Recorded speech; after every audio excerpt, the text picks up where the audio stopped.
There is nothing that a human that is born on this earth will not do for love. Think I'm joking? Look at any of your fucking family members that you see in toxic ass relationships, on fucking social media, exploiting themselves, and just a whole bunch of shit. We're all looking for fucking love in some way, shape, or form. Roll me, Mac.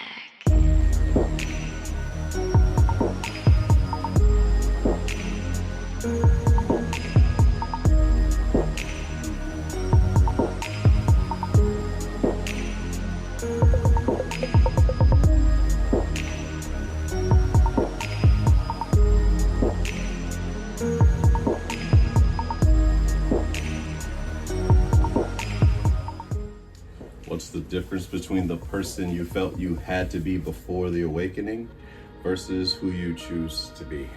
In the beginning, as a narrator would say, but in the beginning, I was running on anxiety. I was running on fear. I was living my life majority on fear. I won't say that fear is completely gone from my life, but in the beginning, I certainly was running on nothing. I say nothing but sheer fear. I didn't know what sense of love was consistent. I didn't know a consistent form of love, like an affectionate form of love. Let me be clear about that. So I wanted to fit in. I did a lot of things to fit in. I cared about what people thought about me to the point it would drive me crazy. You couldn't talk about me. You couldn't criticize me. My ego, even at a young age, was just in disarray. And I just wanted to be whatever it took to get love from you. And I think that's what most of us people pleasers, or former people pleasers rather, would do, is try to get that person's affection, try to get that person's approval of, like, I'm living life right, so I'm gonna do this thing. This is what you're like, this is what you're into.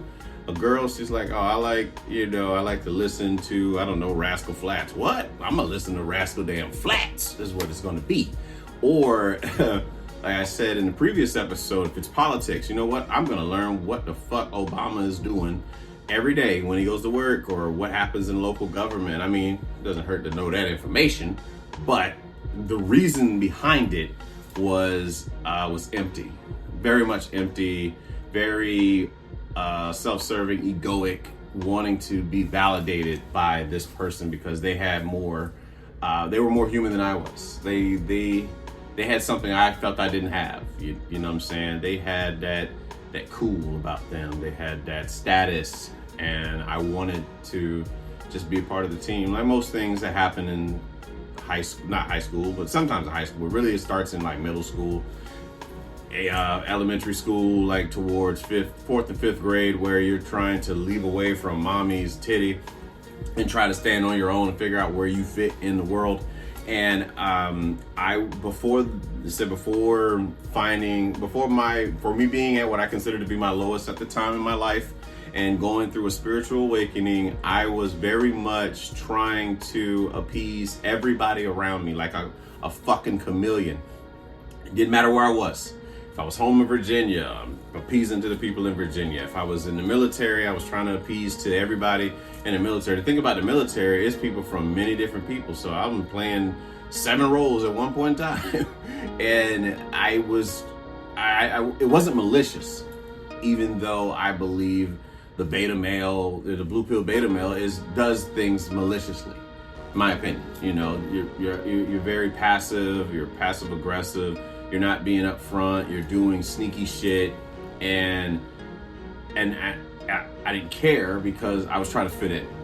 I didn't know what was what. I didn't have a sense of morals or anything that I stood by because I was just trying to fit in. It was survival mode, if I'm being honest with you. And so if I'm around guys from Atlanta, then I'm saying shout and shit, whatever the fuck was popular at the time that I would hear in hip hop, and then it was like people from New Orleans, and I used to always mock my buddy, one of my best friends, Pablo, about his accent. Then I get around people from New Orleans, and it's like, say, babe, you know what I'm saying? Like you had that little bit, just talking like you from the bayou and stuff, and it's like very inauthentic. And it was all to be praised, all to be recognized, all to be seen. ought to be heard, ought to be loved ultimately. And I'm no different than anyone else that felt that way, has felt that way in different ways. You know, I was trying to fit in instead of belonging. And the person before, like I said, the person before the spiritual awakening was very much just trying to be recognized, just looking for love, looking for this form of love that believed was out there that he didn't get to see. It wasn't an affectionate form of love, just wrapped up in nothing but love. It's really what it was all about. The strategy, everything behind it, whether it came out maliciously or not, was looking for fucking love, man. There is nothing that a human that is born on this earth will not do for love. Think I'm joking? Look at any of your fucking family members that you see in toxic ass relationships, on fucking social media, exploiting themselves, and just a whole bunch of shit. We're all looking for fucking love in some way, shape, or form. All right. So the criticism on it, if you understand, you wouldn't judge. And if you judge, you don't understand. That is a quote that I like to repeat quite often, because it's put for somebody to criticize you without trying to understand you. They're ready to label you off and write you off and all this other shit. But I mean, the people that understand, they attempt to learn why that person ended up that way. That person that I chose to be, I wanted to just want to be recognized, just want to be seen, man. Fit in. Wasn't sure what was, who was down for me or what was down for me. None of that. I was in survival mode. I'm not gonna lie to you. I was in survival mode. I'm laughing at shit that ain't funny, and a whole bunch of shit. I'm trying to act like I know about this thing, and honestly, that's how I ended up knowing a lot about music. I was really just trying to get close to my dad. I was really trying to study whatever the fuck he listened to. I wanted to know what he listened to so that we could have a closer bond. And I got to have a love for music myself, but initially it was trying to people please. I was trying to know something. I was building a bridge so that we could connect. That was my attempt to do that. And same thing with movies and same thing with comedy. Comedy was like, for us in our family, comedy was therapy. Comedy was something that eased the symptoms. Whatever we were going through, the stuff that I'm able to look at now and see that I was going through it. But because of comedy, watching a lot of comedy, watching stand-up, watching Def Comedy Jam, watching In Living Color, Martin, Living Single, all the black sitcoms that, I was raised upon, it allowed me to be desensitized to whatever was going on around me that may have been toxic and help me get to where I was later on in life, where I was starting to project my insecurities, where I'm rejecting love, where I'm not sure if this love is for me, where I'm chasing a love that doesn't want me, all these things. I wasn't able to recognize any of that shit because I was too busy laughing off the pain. And that is something that I believe is very prominent in the black community, is how we tend to laugh off our pain. However, I still recommend therapy for a lot of us, and really all races, but specifically for us black folk, yeah, we can laugh about shit, laugh shit off, but we got to deal with the shit too. For real. We really need to deal with the things that's going on the inside. And especially us men, feeling like we don't have anywhere to turn to. Be sure to create a brotherhood. I'm gonna get back to the topic, but I just want to make that point known. To build a brotherhood so that you can have a place to vent without being looked at as less of a man, or whatever the case may be, depending on the woman that you're dealing with. So, back to the subject at hand. So the difference between me before the spiritual awakening and me essentially after the spiritual awakening is that I really did care about a lot of things I didn't have to care about. I wanted to know about the latest in celebrity gossip. I wanted to know what was going on in all my entertainers' lives. Like, that's important. I don't like you. I don't want to know about your life. You know, I just want to listen to your music. I want to see you score a touchdown. I want to see you shoot a basketball. I want to see you act. Whatever's going on in your personal life ain't got shit to do with me. Yes, that makes some fans feel closer to them, but I'd rather just separate the two, because who you are on screen might not be the person you are in real life. And it's none of my business. I don't need to know about, hell, I don't even need to know about the people that are in my life, their personal life. They want to share it, great, but I don't need to pry, is what I'm saying. Because if anybody tried to pry into our lives the way that some people follow celebrities and what they got going on, motherfuckers be mad as shit. So I had to unplug for the Matrix, number one, and be like, oh yeah, I don't know, Kanye likes yellow shoes. Well, I like yellow shoes. Gives a shit. You know, I'm not that important, and Kanye ain't that damn important. Even if he does think he's that damn important. We know about Kanye over the years. I miss old Kanye though. I do. I miss College Dropout, mixtape, late registration, Kanye. Random, but yeah, I do miss that Kanye. But that person I was trying to be, it kept changing. The goalpost kept moving. And I just was trying to be wherever the goalpost was. And I had, I was not solid. I wasn't. I hold myself accountable. I was not solid. I was trying to just be seen. I was trying to be seen, heard, and loved. And so after the spiritual awakening, I stopped giving a fuck about what people thought about me. I stopped giving a fuck what people thought about what I do in my personal life and in public life, with doing the show. It's something I decided to do. You know what I mean? If you don't like what I do with my show, unfollow the motherfucker. But this is for people who actually get this shit, that have gone through certain things that are not comfortable talking about. And I just so happen to speak about these things. I'm probably the most honest I can say that I've been, is after the spiritual awakening, even if it cost me losing people, well, not losing people, but returning people back to God and the universe.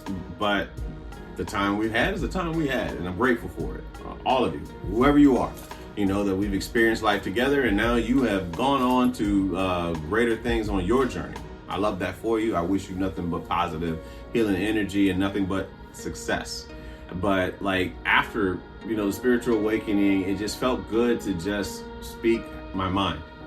You know what I'm saying? And create a platform where I can speak my mind and be able to give others a voice and give others a platform to come and speak their mind and just talk about shit, whether it be the Michael Jackson movie with Ruck, what up, Ruck? Or if it's life in general, if it's dating, if it's sex, if it's motherhood, if it's fatherhood, whatever it is, creating the platforms where we can come together and have a healthy conversation about it, and then be able to feel that response from our audience and talk about it even more, and maybe say something to spark the brain that they may look at life a little bit differently than before we started talking about it. So the courage, the courage now to dress how I want to dress. You know what I'm saying? There's no way to put me in a box. You might see me in a jersey on this thing. You might see me dressed like Great Gatsby. You might see me dressed like Hollywood Hogan or fucking the Incredible Hulk. I literally do not give a fuck. You know what I'm saying? This is what I choose to do. And it's freeing. It's very free. And to know that I do everything in my power to not criticize anybody else, to not judge, to not project me onto anybody else. Outside of you watching this program, if you decided to watch this, yes, you will be influenced by what the fuck I'm talking about. I may say something that irritates something you believe in. You know what I mean? And that's up to you, though. It's up to you. If you firmly believe in what you believe in, then that's what you believe in, and keep believing and leave, and don't worry about what the fuck I say, because I'm not that important. You know what I mean? I'm very small from space, just like everybody else. But the spiritual awakening is just so free, man, and being so in tune with God and the universe, the energy when you're around people, and we're like, oh, okay, I'm not gonna go around them. I don't believe I'm gonna go around them anymore. It just doesn't feel well. I've outgrown this. I no longer feel like this serves me. So it's time for me to move on, and don't feel bad about that. When something no longer serves you, you've had your run with it. All the world's a stage, and all the men and women are merely players and actors on the stage, and it might be time to go to a new fucking scene, and that's life. That's all life is, man. I mean, how many of us still talk to people from elementary school? How many of us talk to people from middle school? How many of us still talk to people from high school, college, military, old jobs? You know what I'm saying? Like, people evolve. They grow up. They become mothers, fathers, grandfathers, grandmothers, great-grandmothers, for some, depending on how progressive your house is. But I digress. But you just keep evolving, is what I'm saying. So what I love about who I choose to be today, who I'm evolving, who I'm currently evolving into, and presently right now before you, what I love about that is I live my own life. You know what I'm saying? Like, I do my best. I don't have time to criticize what you got going on. I don't believe that the way I'm living is the right way. You know what I'm saying? I live my way. And that's that's my whole thing. It has nothing to do with anybody else. You know what I'm saying? Even if I meet people that are living differently than me, it's not my place to say, well, you're doing this wrong. Nope. I by all means, continue to live the way you choose to live. Who am I to tell you that you're living right or living wrong? The way I see it, you're either living effectively or you're living ineffectively. And we know deep down, we might not say it out loud, if what you're doing is effective for your life or if it's ineffective for your life. Whether you say it out loud or not, I truly believe whether or not what you're doing is effective for your life or if it's ineffective. And if you find out it's ineffective and you continue to do it, then you just continue to build that hole. You keep digging a hole, you roll up in quicksand. So it's just to stop digging.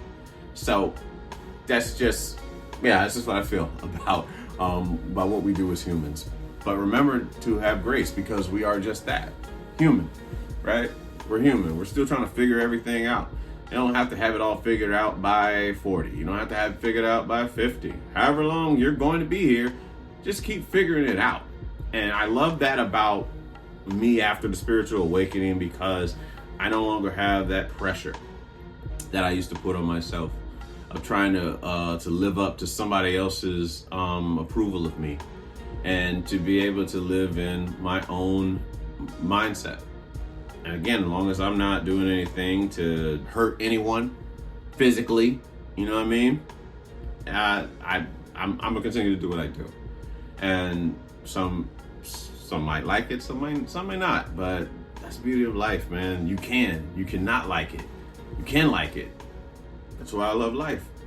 But I mean, essentially, those are the significant differences between me, the people pleaser who I was before my spiritual awakening versus afterwards, when I started to just live for myself.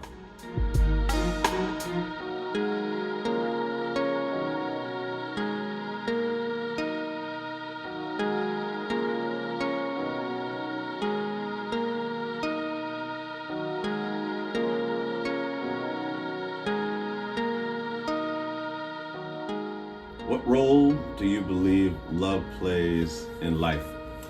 So, I believe love is the gift and the curse for us. And let me explain why. It's a curse if indeed you lose yourself trying to obtain it. Like a lot of us have lost ourselves getting into relationships with people that we felt like wouldn't accept us as we are, so we walked on eggshells. We tried to be what they needed us to be just so they could give us love, as if we were without it already. And I say again, to Don Miguel Ruiz's book, The Mastery of Love, about the kitchen, about your kitchen is full. And if somebody comes to the door with a pizza and says, I'll give you this pizza if you do this for me, You know what I'm saying? If you believe that your kitchen is empty, you're going to take whatever that is. And that's what us people pleasers and people who felt like they weren't loved, whatever, you know what I'm saying? That's what they did. They took the pizza believing that their kitchen was empty. However, for some of us, from others, us humans who know that their kitchen was full, they didn't take the first thing that came at them. They didn't take the first deal that came to the door. It said, you know, if you do love me, you'll do this for me type thing. No, it takes time. It takes time to go through the motions. It takes time to experience not being appreciated and valued so that you can recognize when you are appreciated and valued. And man, is it a world of difference. It is such polarity. And the thing is, after you experienced it, you will not go back. You refuse to. Part of you is not going to go back. And some of us might be afraid to go over to what is considered to be love. And so staying on the curse, that's what I'm saying. Like if I'm looking for love from this person that is making me just chase them, you know, whatever I'm chasing means they're running away. And so I look at love as more of it's a curse in this aspect. Well, I'm gonna get to the gift, but in this aspect, yes, that curse of like being a tool in which we just try to do whatever to obtain it. We'll lose ourselves to get love. We will, we will act like we're into things that we're not. We will dress a certain way. We will, pretend to like basketball, to hang with these guys. We will pretend to like hockey or know something about tennis or whatever subject matter to fit in and not belong. So I look at love as a curse. If indeed if we use it that way, if we're trying to be something that we don't necessarily believe in, then that is now that love has become a curse. Now we're going against our own self, our own mind. I mean, it really doesn't matter about what anybody else, but when you go against your own mind and what you truly feel on things, then now you're losing yourself each day. And you won't even, before you know it, you don't even recognize who you are. And it's tough. It's a tough thing to absorb. It's a tough thing to live life when you don't even recognize the person you see in the mirror. And you did all that for love, but in an ineffective way. Again, it goes down to what's effective. In my mind, that's how I see it. It goes down to what's effective and what's ineffective. And some of us are not able to see it at first because we're just so caught up in chasing and people pleasing and trying to fit in. But it was ineffective for us to lose ourselves, to do something that we really didn't want to do. I remember the love I was chasing from my from my fellow teenagers in middle school and high school about music that I wouldn't have listened to on my own, but I wanted to learn it so that I could hang around the cool kids or whatever, you know what I'm saying? Know about this NBA player, know about this NFL player. Couldn't tell you shit about it. My focus was into other things. I left a part of me a long time ago, when it was just, my life was mainly Michael Jackson, New Edition, The Boys, Ninja Turtles, and wrestling. That was all my life was. My parents can vouch for that. I'm as loud as I used to be in my room. But when you get to a certain age, you start chasing love, what you perceive to be loved, that is, and then you end up losing a part of you every day.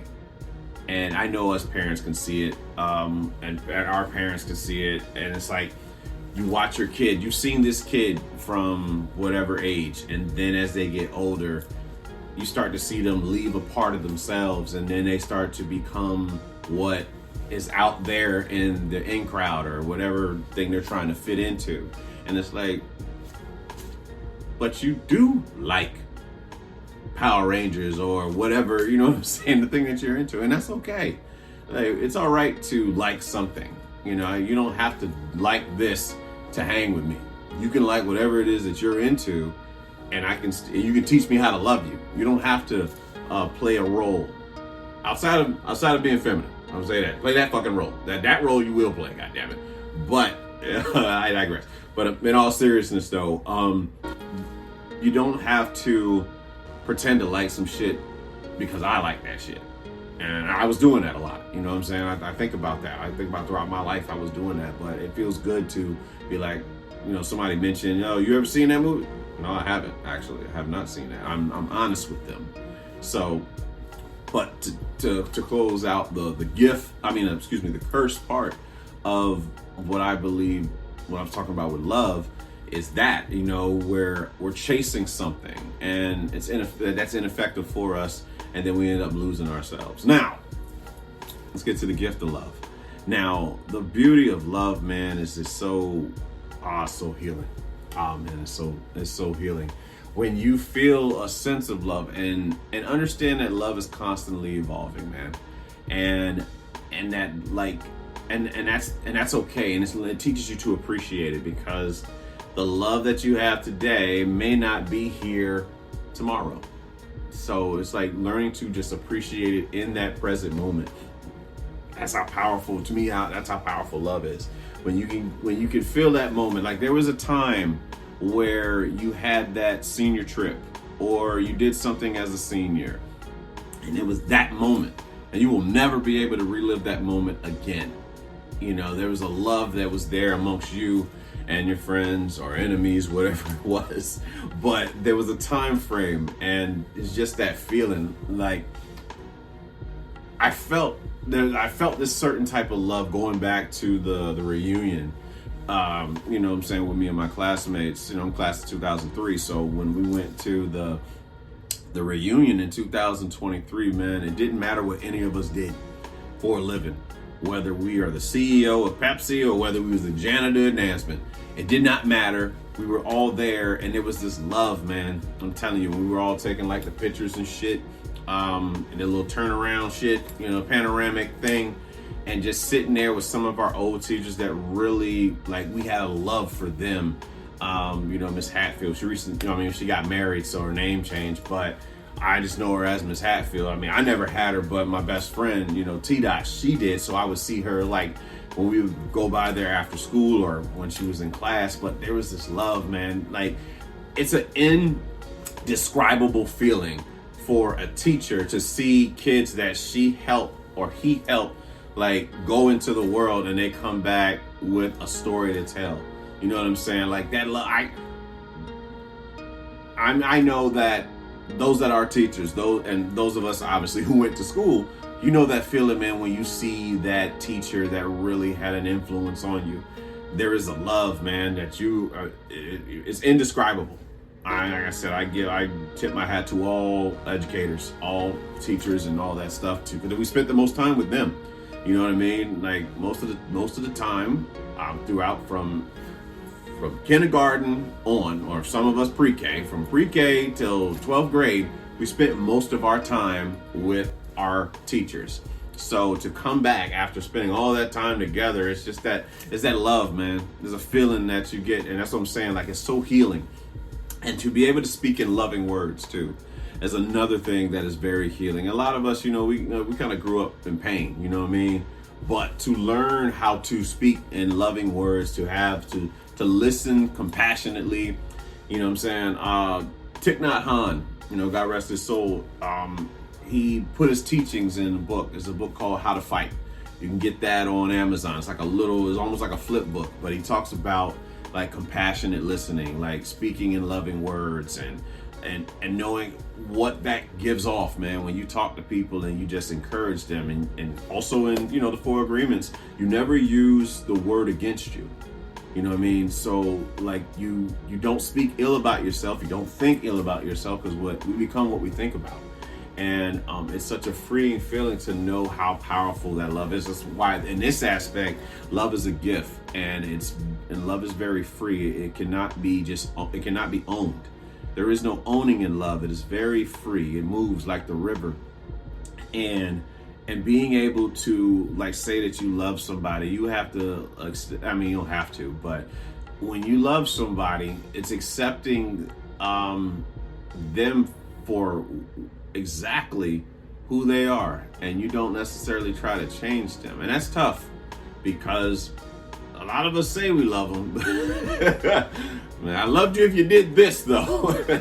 and you know, again, back to being human. That's what the fuck we do. We all do it. And ain't one person, you know, that's like free of saying, damn, you know, I would really love it if you did these things, you know, I would really love you. But truly just learning how to love unconditionally.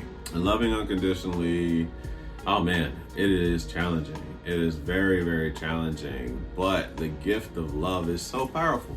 Honestly, the gift of love is so powerful. And I don't mean that relationship type love. I'm talking about something that is above all of that, where you just appreciate the person for who they are. They can go on and do other things, and you know, you see them and you just feel like, you know what, I truly do appreciate you.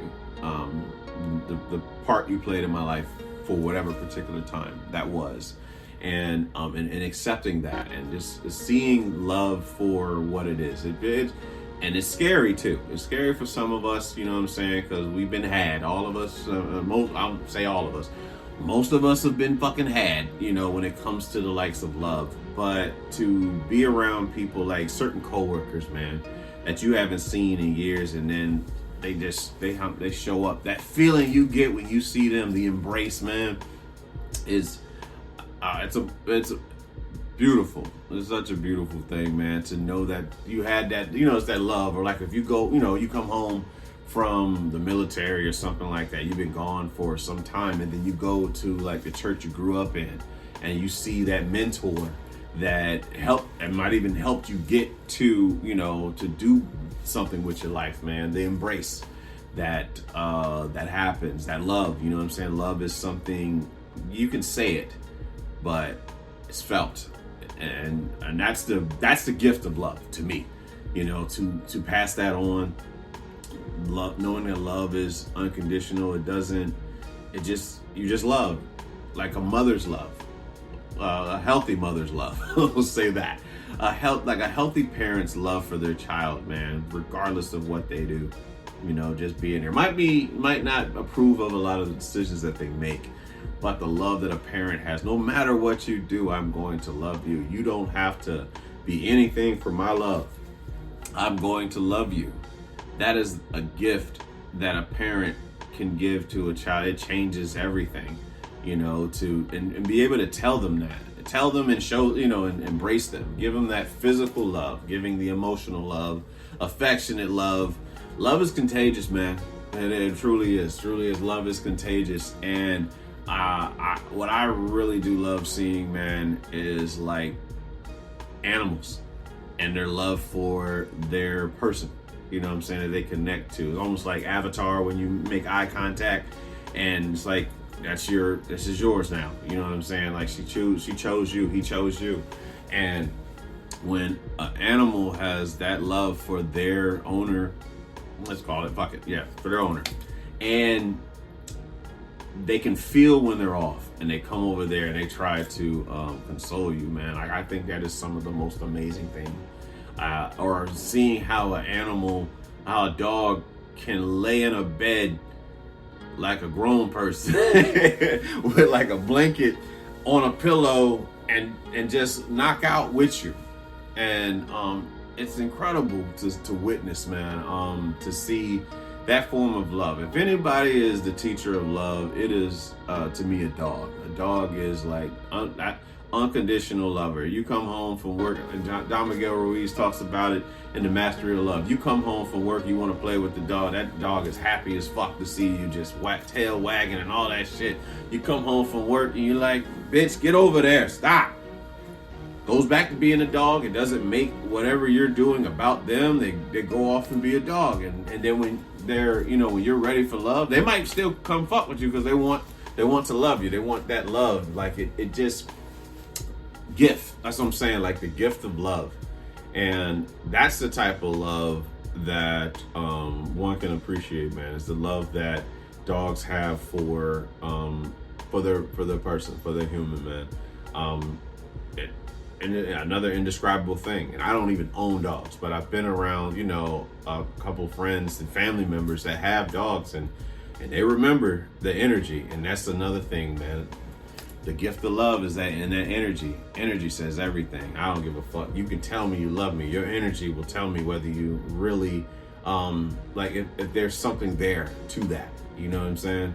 So just appreciate that. Appreciate that love. We talk about obviously the curse of love when you're chasing something, you know what I'm saying, trying to fit in, where it's ineffective for your life. But also just now talking about that type of love that you can just feel, man. Like it's indescribable, that love that you get when you talk to certain people, and you just feel a certain way when they're in the room. You feel safer. You know what I'm saying? You feel safe. You feel seen, heard, and loved. There's anchors in your life, and there's sails. Just figure out who the fuck is the anchors in your life, dragging you the fuck down, draining the shit out of you, or who gives you energy, man. The sails that give you energy. Yeah. Give energy.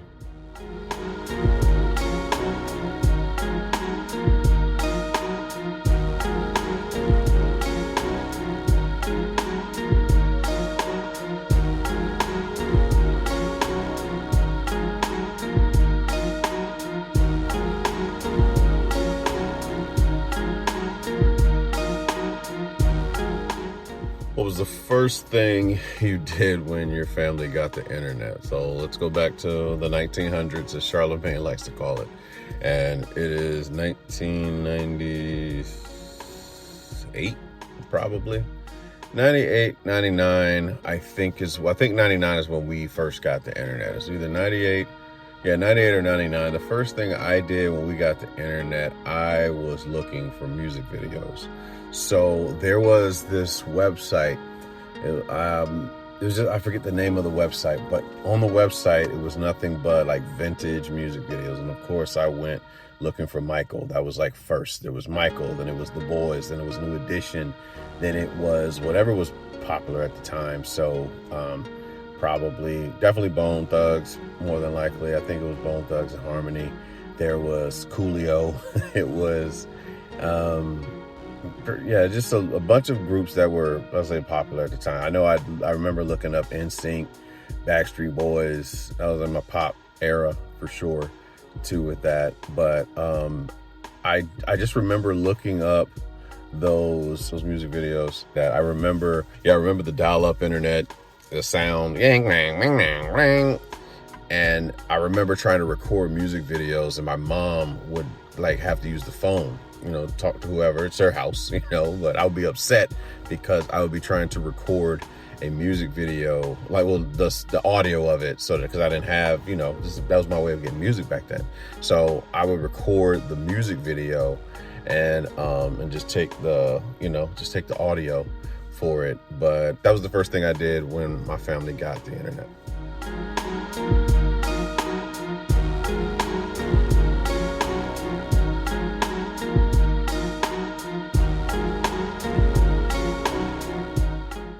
What insecurities did you have when you were in school growing up?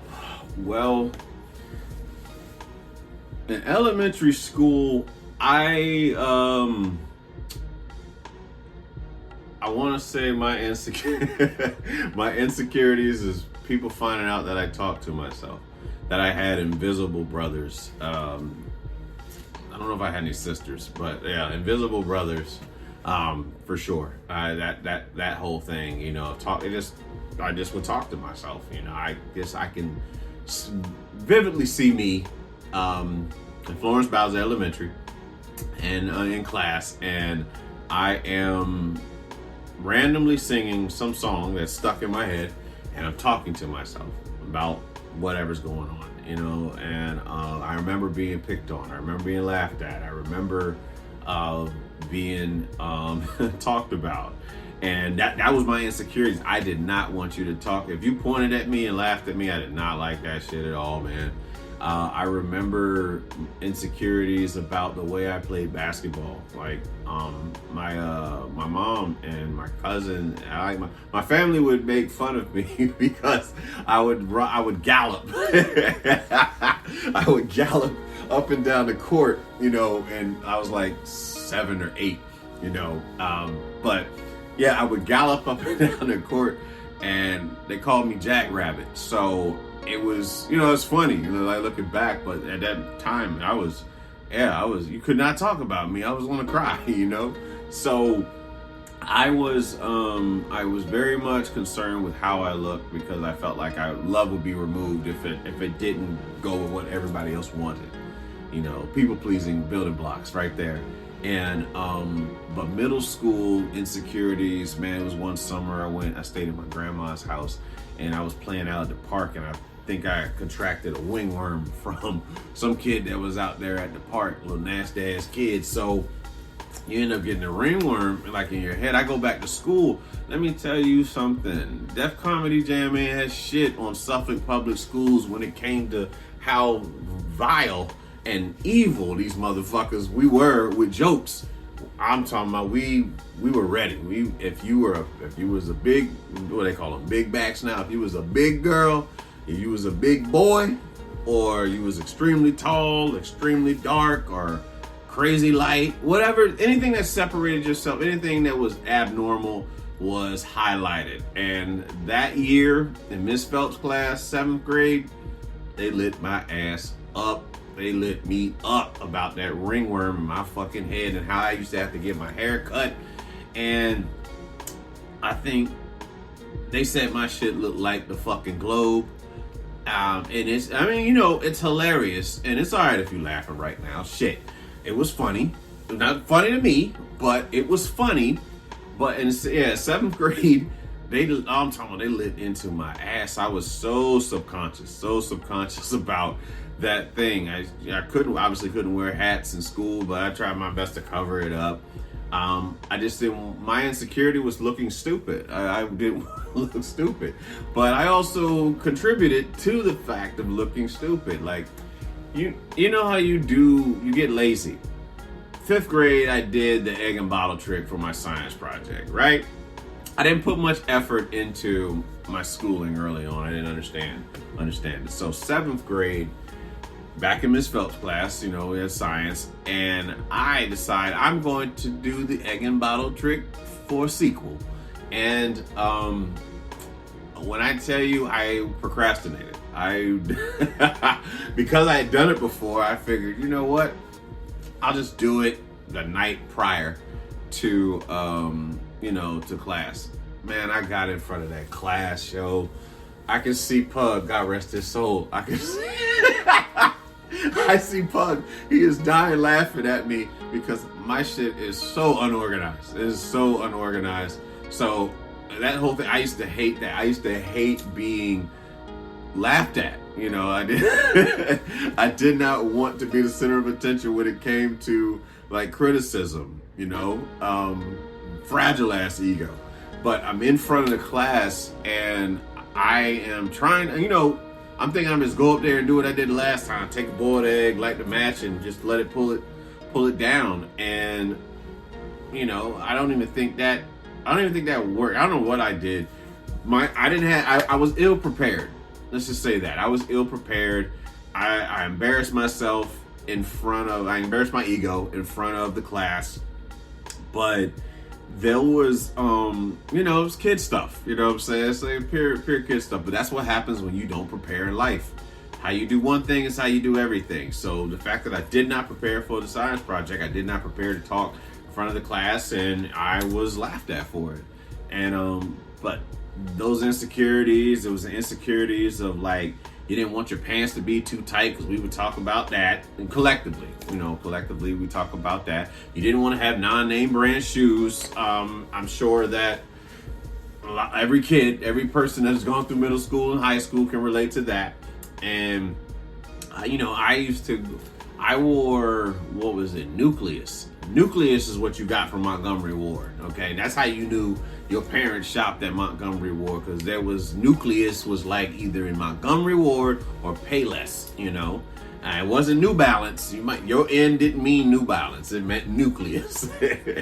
But being concerned about that, trying to cover that up, trying to make sure you had name brand stuff, a bunch of shit that don't mean anything. But them insecurities of just wanting to feel accepted, wanting to fit in. I believe some of us can relate to that. And it was, like I said, it's funny looking back. It's funny looking back at it. The insecurities in high school was like, man, my girl, she's like messing with another guy in a class and shit. And it's like people coming up telling you like, yo, hey man, your girl was doing this. And it's like, just being that plugged in beta male early on, blue pilled, and just saying, well, okay. Don't get me wrong, I was doing my own dirt too, but just to have that, just have somebody come up and tell you like, oh man, this guy was doing this with your girl in class and all this other shit, and you hearing about these rumors, but ain't nothing being told. You're not really focusing on it, and then it was just like worrying about looking stupid, which I think affected I think that really did affect my mental when it came to love later on. It's blind loyalty though. As Mark Manson talks about in The Subtle Art of Not Giving a Fuck, how he would, you're expecting this woman to be loyal to you, and then look what you're doing, type shit. So blind loyalty was going on, in high school. But that insecurity of not looking stupid, not, trying to be a fool for this girl, or wanting to put yourself all the way out there, and then she's still just, doing you dirty. But little kid insecurities, you know what I'm saying? Just little stuff like that. And then the insecurity that very prominent senior year, it being ill prepared again. A lot of your friends are putting in their letters, letters of intent to go to school, and you haven't figured it out. And to have, I remember like yesterday, I remember Miss Williams, Miss Payton, I forget our other guidance counselor, but I remember them vividly saying to me that have your plan in place by December, because the second half of senior year goes by like that. And sure enough, that's exactly what happened. April comes around, I have no plan. I am literally, now I'm freaking the fuck out. I have no idea what I'm supposed to do with my life after high school. So, an insecurity of looking stupid, an insecurity of looking like you don't know what you're doing, that you're a procrastinator, you're not serious about your life, you have no idea what you're doing. It was a lot of things. What I can say now was anxiety. But thank God, man. Let me tell you, man. And this weekend is Mother's Day. I definitely want to take this time to thank my mother for having the sense enough to usher me into the Air Force and save my life. That is my lifesaver. So I will forever be indebted to my mother for that. What she did.